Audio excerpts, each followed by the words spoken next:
créame que lo mejor de Dios está por venir para nuestras vidas. Y estamos creyendo que ciertamente Dios se va a mover a nuestro favor. Yo le voy a invitar a que por favor esté buscando en su Biblia en el libro de Génesis, en el capítulo 25. Génesis capítulo 25. Y vamos a estar aprendiendo en esta noche acerca de lo que el Señor nos muestra en este capítulo en la vida de Esaú y Jacob. Así que cuando usted tenga su texto, su cita, puede decir gloria a Dios para que podamos todos escuchar y también aprender en la palabra del Señor. Génesis capítulo 25, desde el versículo 20 en adelante, dice la Biblia: y era Isaac de 40 años cuando tomó por mujer a Rebeca, hija de Betuel, arameo de Padán Aram, hermana de Labán arameo. Mire qué edad tenía, 40 años de edad. 40 años cuando se casó Isaac. Y oró Isaac a Jehová por su mujer, que era estéril, y lo aceptó Jehová, y concibió Rebeca su mujer, y los hijos luchaban dentro de ella. Y dijo: si es así, ¿para qué vivo yo? Y fue a consultar a Jehová. Y le respondió Jehová: 2 naciones hay en tu seno, y 2 pueblos serán divididos desde tus entrañas. Un pueblo será más fuerte que el otro pueblo, y el mayor servirá al menor. Cuando se cumplieron los días para dar a luz, he aquí, había gemelos en su vientre, y salió el primero rubio, y era todo velludo como una pelliza. Y llamaron su nombre Esaú, y después salió su hermano, trabada su mano al calcañar de Esaú, y fue llamado su nombre Jacob. Y era Isaac de 60 años cuando ella, Rebeca, su esposa, los dio a luz. ¿Cuántos dicen aleluya? Escuche esto que es bien importante. Cuando nosotros estudiamos la historia, escúcheme, la historia de América, la historia de acá del continente americano, hay algo que nos muestra la historia. Y es que cuando llegaron los colonizadores, cuando Cristóbal Colón pisa tierras americanas, cuando aquel hombre de repente da el vistazo y da aquel grito: tierra, tierra, tierra, y entonces empiezan a llegar desde Europa, desde diferentes reinos a tierras americanas, tierras desconocidas. Para aquel momento no se le llamaba América. Algo empezó a ocurrir. Empezaron a llegar los británicos por la parte del norte, empezaron a llegar los españoles por la parte del centro, la parte del sur, empezaron a llegar los portugueses a lo que hoy es Brasil, y entonces ocurrió un intercambio completamente inusual. Algo tenían los indígenas de ese momento en tierras americanas, y es que ellos estaban llenos de oro, de piedras preciosas, de perlas, porque si algo tiene nuestro continente es que es un continente rico. Su tierra es tierra fértil y es tierra bendita. ¿Cuántos dicen aleluya? Ahora, lo que ocurrió es que los indígenas que reciben a los colonizadores estaban llenos de piedras preciosas. Había oro, tenían collares, tenían a lo mejor cadenas en sus muñecas, tenían oro. Y llegan los colonizadores a tratar de intercambiar cómo hacer para quitarle el oro. Y empezaron a intercambiarlo por espejos. Imagínense usted aquella princesa indígena, aquella doncella indígena que de repente veía en su espejo o en el espejo su rostro, su reflejo, y empezaba a tratar de mantener ese intercambio. Esto se empezó a dar entre algunos hombres indígenas también, que se les intercambiaba el oro por algunos objetos. Se intercambiaban por peines, por peinetas, por espejitos, algunas cosas que ellos traían desde el continente europeo. Si hubieran sabido los indígenas el valor que tenía el oro, no lo hubieran intercambiado. Creo que lo hubieran vendido para haberse comprado mucho más de lo que recibían en ese momento. Es decir, era un intercambio, escúcheme, que era inusual y además para nada equivalente a lo que realmente era el valor, a lo que realmente era el costo. Yo quiero que usted me entienda esto. No creo que usted, teniendo una casa de 5 habitaciones, 6 baños, estacionamiento para 4 vehículos, a lo mejor tiene 2 plantas, tiene cocina dentro de la casa y una cocina afuera, con un bohío espectacular, con buenos jardines. No creo que de repente usted vaya a querer cambiar eso por una casa que tiene solo una habitación, que el baño está fuera de la casa, que la cocina es solamente un techado fuera de la casa. No creo que usted vaya a cometer esa locura, porque sería completamente una locura lo que usted estaría haciendo. Dentro de la Biblia nos conseguimos una historia similar a lo que ocurrió con los colonizadores en América, en ese tipo de intercambio, donde intercambiaban cosas muy valiosas por algo de muy poco valor. La Biblia nos muestra esta historia, y la historia es la de Esaú y Jacob, quien tenía algo de gran valor, algo que costaba mucho, pero que lo perdió como si nada, porque lo intercambió, escúcheme, porque lo menospreció. Diga conmigo, lo menospreció. Vamos, dígalo fuerte, lo menospreció. Y yo quiero que usted en este momento diga bien fuerte, cuidado con menospreciar lo que Dios le da. Dígalo fuerte que se escuche, cuidado con menospreciar lo que Dios te da. Ahora, estuvimos leyendo al principio el momento en el que pues nacen estos 2 gemelos, eran mellizos, Esaú y Jacob. La historia empieza y nos hace un resumen muy rápido, muy drástico, porque en tan solo unos cortos versículos, desde el versículo 20 de Génesis 25, nos dice que Isaac a los 40 se casó con Rebeca, a los 60 dio Rebeca a luz a sus 2 hijos, Esaú y Jacob. Entonces pasa de una parte de la historia completamente radical hacia la otra muy drásticamente. El versículo 27 ahora nos dice que crecieron estos 2, Esaú y Jacob. Y escuche lo que dice: y crecieron los niños, y Esaú fue diestro en la casa, hombre del campo, pero Jacob era varón quieto, que habitaba en tiendas, y amó Isaac a Esaú, porque comía de su casa, mas Rebeca amaba a Jacob. Aquí ya nos damos cuenta de algo bien importante, y es que ocurre en las películas, ocurre en la Biblia, ocurre en la vida real. Y es cuando papá y mamá, aunque no lo quieran admitir, mantienen un favoritismo dentro de la casa. Porque como hay varios hijos, se ha dado el caso donde hay favoritismo dentro de la casa. Y miren lo que dice la Biblia entre Rebeca e Isaac, entre Esaú y Jacob. Dice: y amó Isaac a Esaú, porque comía de su casa, mas Rebeca amaba a Jacob. Versículo 29. Y guisó Jacob un potaje, y volviendo Esaú del campo cansado, dijo a Jacob: te ruego que me des de comer de ese guiso rojo, pues estoy muy cansado. Por tanto fue llamado su nombre Edom. De allí viene entonces del clan de Esaú los edomitas. Se le llamó Edom debido a ese potaje rojo, a ese cansancio que manifestaba, a ese doble ánimo que en ese momento estaba manifestando Esaú. Por eso es que los edomitas en la Biblia nos damos cuenta que mantuvieron un doble ánimo a lo largo de toda su historia. Y sigue diciendo: y Jacob respondió: véndeme en este día tu primogenitura. Escuche lo que dijo: véndeme en este día tu primogenitura. Y dijo Esaú: he aquí, yo me voy a morir.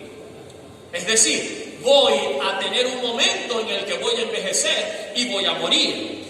¿Para qué? Se hizo él mismo una pregunta, Esaú. ¿Para qué pues me servirá la primogenitura? Y dijo Jacob: júrame en este día. Es decir, que Jacob no era cualquier comerciante. El hombre le dijo, Esaú le dijo: ¿para qué me sirve a mí la primogenitura? Si me voy a morir igual. Pero Jacob no se quiso quedar con eso. Jacob le dijo, en otras palabras, fírmame y entonces te doy de mi potaje. Para aquel momento, la firma entre un contrato o en un contrato entre una persona y otra no existía. Lo que existía era el juramento de palabra. Mire, la Biblia cuando nos habla de la palabra, nos habla de algo de peso. Cuando alguien decía algo, se cumplía. Y el juramento era más fuerte que una firma o en un contrato firmado. Entonces le dice Jacob, no, yo necesito que esto lleve el sello. Es decir, me lo vas a jurar, me vas a dar tu palabra de que ciertamente ahora yo soy el primogénito. Porque es que resulta que primero salió Esaú y ahí tomándole a Esaú, el calcañar, dice la Biblia que entonces la mano de Jacob iba entrelazada con Esaú. Él quería desde el nacimiento la primogenitura. Y le dijo, júramelo en este día. Y Esaú le juró y vendió a Jacob. Por otro lado, no vendas tu primogenitura. ¿Para qué servía la primogenitura? La primogenitura, por supuesto, el primogénito era el primero que salía del vientre de la madre. Era el primero que abría matriz. Y aunque eran mellizos, el primero en ver luz entre Esaú y Jacob fue Esaú.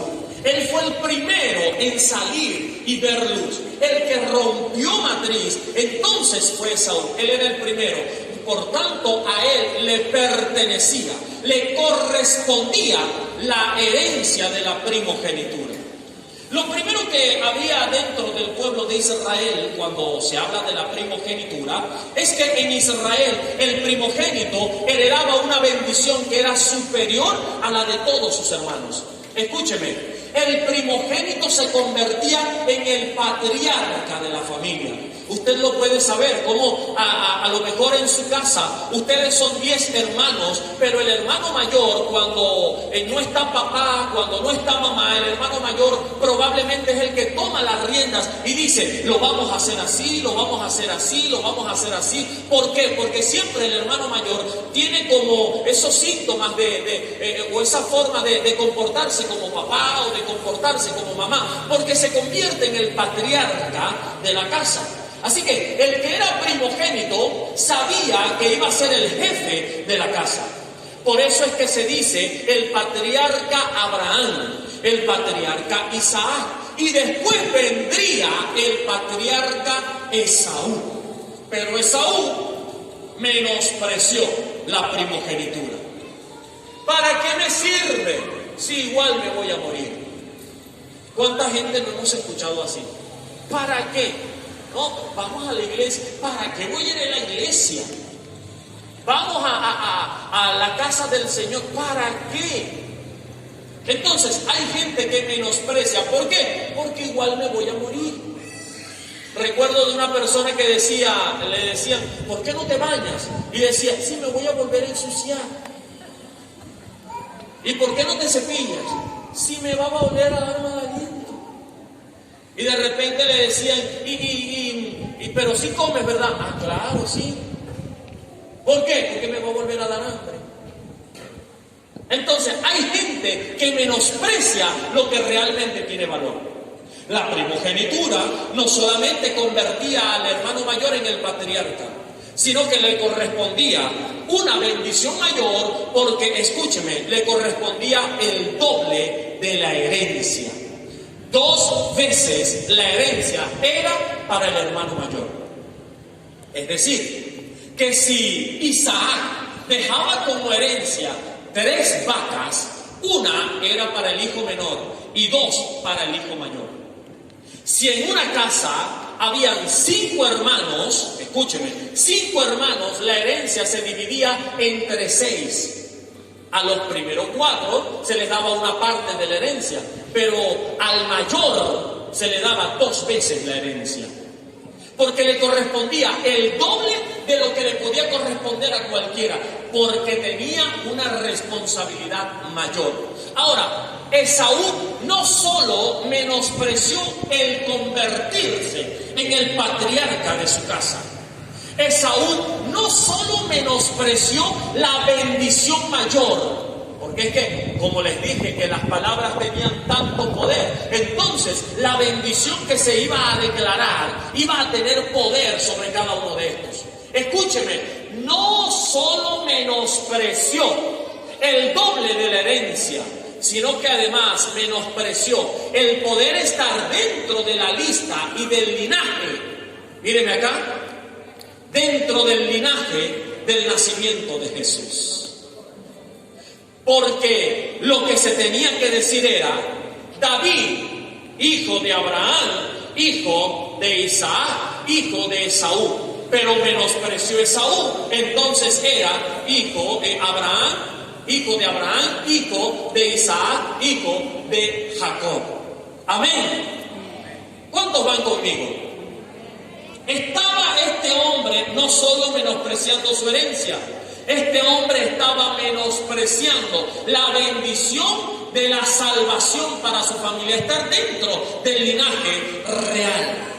Cuando llegue el momento de la bendición, si usted puede leer conmigo, llega el momento en el que Jacob va a bendecir a sus dos hijos. Entonces, ya lleno de días, ya anciano el hombre, le dice a Esaú, hablando Isaac, ya con su vista muy corta, no podía ver el hombre por su avanzada edad: Esaú, por favor, ve al monte, caza un animal para mí y guízalo, porque estoy cerca de partir y te voy a dar mi bendición. Llegó el momento de la doble herencia, llegó el momento de la doble porción, llegó el momento de la bendición patriarcal, llegó el momento de recibir por lo que tanto había estado esperando. Pero Jacob, que se dice que el nombre significaba engañador, no es que engañó a Esaú, llegó a un trato con Esaú. ¿Sabe que Esaú vende su primogenitura sabiendo cocinar? La Biblia no me enseña que Esaú, aunque era diestro en la casa y Jacob era el que se mantenía dentro del hogar, no me dice que Esaú no sabía cocinar. Porque le dice Isaac, su padre: ve, búscame un cabrito, cocínalo para mí, cocínalo, es decir, que sabía hacerlo, y te voy a dar mi bendición, porque ya estoy cerca de partir. Entonces el hombre sabía, pero escúcheme, creo que lo que se manifestó fue una haraganería, una pereza y un cansancio no superado. Cuando vende la primogenitura, estaba recién llegado del campo y el cansancio le hizo no trabajar un poquito más. Y es que en el Señor nosotros aprendemos siempre a dar una milla más, a caminar una milla más, a avanzar un poquito más, porque sí se puede. Dios nunca nos va a dar una carga que sea mayor a la que podemos nosotros llevar en nuestras vidas. Entonces el hombre menospreció la bendición. Llega el momento de la bendición, de la primogenitura. Se entera Rebeca. Escuche, mi Rebeca, entonces le dice a Jacob: ve a los corrales, no te vas a ir al campo, ve a los corrales, trae un cabrito y yo te lo voy a cocinar, algo que le guste a tu papá. Pero mamá se va a enterar, mi hermano es velludo, mi hermano tiene un olor diferente al mío, él huele a campo, yo huelo a la casa. Tranquilo. Y fue la mamá la que entonces viste con ropas de Esaú a Jacob y le cocina a Jacob conforme al gusto de Esaú. Y llega Jacob y en ese momento recibe la bendición del padre. Y le dice el papá: Jacob se acercó, le besó y olió Isaac el olor de sus vestidos y le bendijo diciendo, versículo 27 de Génesis, capítulo 27: mira el olor de mi hijo, como el olor del campo que Jehová ha bendecido.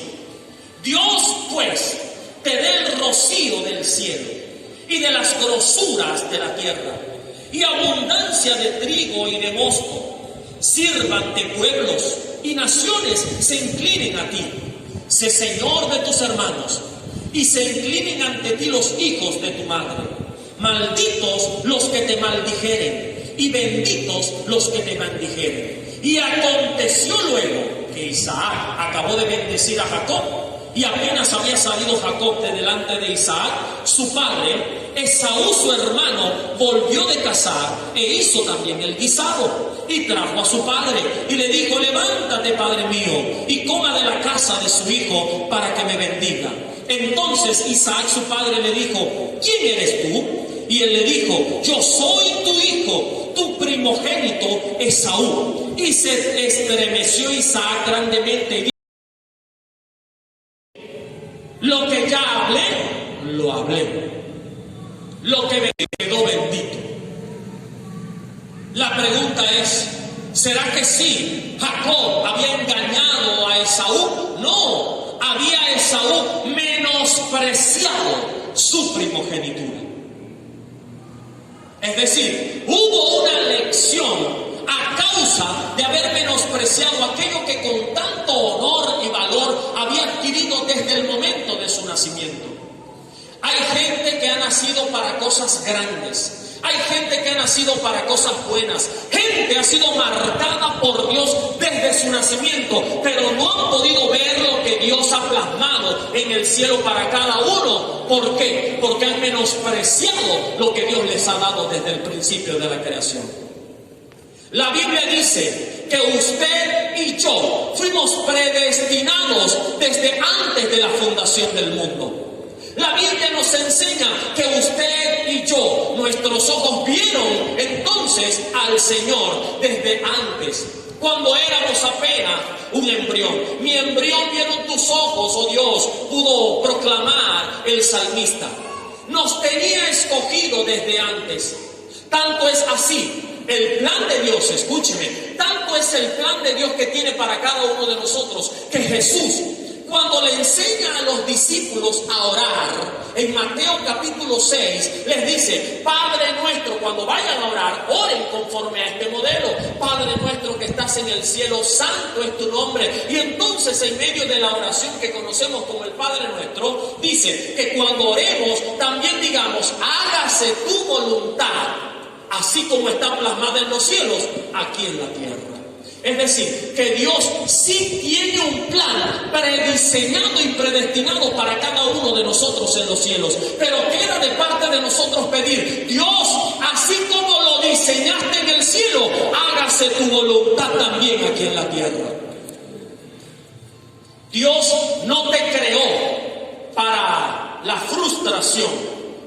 Dios no le creó a usted para el fracaso. Dios no le creó para que viviera en tristeza.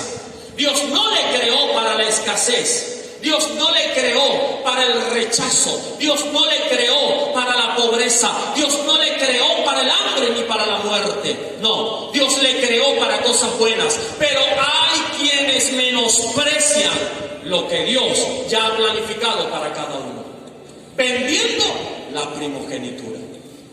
Esaú nació para ser el primogénito. Esaú nació para ser el patriarca. Esaú nació para ser el hermano mayor. Esaú nació para recibir el doble. Pero a causa de haber menospreciado lo que ya Dios le había dado desde su nacimiento, entonces Jacob lo aprovechó. Porque nunca piense usted que el plan de Dios se va a detener porque alguien menosprecie la primogenitura. Usted no lo quiso agarrar, Dios toma a otro que sí lo va a hacer. La obra de Dios no se detiene. La obra de Dios es eterna, no es efímera. Por eso, cuando alguien cae, Dios ya ha planificado y recibe algo menor. Esaú recibió una bendición, pero no era la que se le había planificado a él. Cada vez que usted menosprecia el sacrificio de Cristo, cada vez que yo menosprecio el sacrificio de Cristo, entonces estamos negando, estamos intercambiando, estamos menospreciando la primogenitura. Y hay gente que vende la primogenitura por un plato de lentejas. ¿Cuántas veces hemos negado al Señor delante de algunos amigos, delante de algunas amistades, precisamente para poder tomar del potaje, para poder tomar y comer del plato de lenteja? Porque prefiero quedar bien con los amigos y no quedar en ridículo por causa de ser un seguidor de Cristo. ¿Cuántas veces nos reímos por chistes rojos? Por chistes que lo que hacen es menospreciar algunas veces la sexualidad santa que Dios ha establecido para el matrimonio, y de repente se hacen algunos chistes colorados y nos reímos a carcajadas menospreciando la primogenitura, porque preferimos quedar bien con los que están alrededor en vez de establecer un precedente y decir: no, Dios lo ha planificado, la sexualidad para el matrimonio, no para el adulterio, no para la fornicación, no para la promiscuidad. ¿Cuántas veces, por quedar bien entre los compañeros del trabajo, de repente decimos mentiras al jefe, menospreciando entonces la primogenitura? Dios te da la oportunidad de hacer bien. Dios dice en su palabra: tienes delante de ti la vida y la muerte, y además te da una opción: escoge la vida para que vivas y no mueras. Pero hay gente que tiene delante de él, delante de ella, la vida y la muerte, y prefiere escoger la muerte, menospreciando así la primogenitura, menospreciando así lo que Dios le ha dado. Escúcheme, por un plato de lentejas, por algo que es efímero. La primogenitura iba a perpetuar a Esaú, pero perpetuó a Jacob. ¿Y por qué cambió la primogenitura? Por un plato de lentejas que a las horas iba a la letrina. Porque cambiamos lo que es de Dios por algo efímero, y entonces nos arrepentimos. Hubo algo que aprendí, sabe que estuve por muchos años siendo educador, siendo profesor en el bachillerato, y algo que aprendí es que dentro del sistema educativo, dentro del sistema escolar, primero somos enseñados y después somos probados. Dentro del sistema educativo, usted primero recibe la enseñanza y después es probado para ver si aprendió esa enseñanza. La Biblia nos muestra que nosotros somos probados para ver cómo nos comportamos, y de allí recibimos una enseñanza. ¿Me está entendiendo? Pasamos por la prueba y de acuerdo a nuestro comportamiento, entonces recibimos la enseñanza. Pero como hay gente que no lo entiende, tienden a decir: es que yo no sabía porque nadie me lo dijo al principio. Hoy día todos sabemos lo que es bueno y lo que es malo. No hay cómo decir: yo no sabía que esto era malo, yo no sabía que mentir me podía llevar al infierno, yo no sabía que robar me podía matar, yo no sabía que hacerle daño o hablar mal de otra persona me iba a causar tanto daño, yo no sabía que la fornicación me podía producir este daño, este mal en mi vida. Escúcheme, hoy día la gente se excusa diciendo: no lo sabía porque nadie me enseñó. Cuando la Biblia nos está enseñando entonces que pasamos por prueba y de acuerdo a nuestro comportamiento, al carácter desarrollado que tengamos, de allí vamos a tomar la enseñanza. Jacob, Esaú, cada uno tomó su decisión. Ahora yo quiero hacerles un llamado en esta noche. No vendas tu primogenitura por un plato de lentejas. No vendas lo que es eterno por algo efímero. No vendas lo que Dios ya te ha dado por algo que te ofrece el hombre, que además es temporal. No vendas lo que Dios ya ha puesto en tu corazón, lo que Dios ya ha puesto en tu vida para salvación, vida eterna, vida abundante, por algo que te puede llevar al desastre, a la ruina, a la desgracia, a la pobreza, a la escasez, a la tristeza, a la muerte.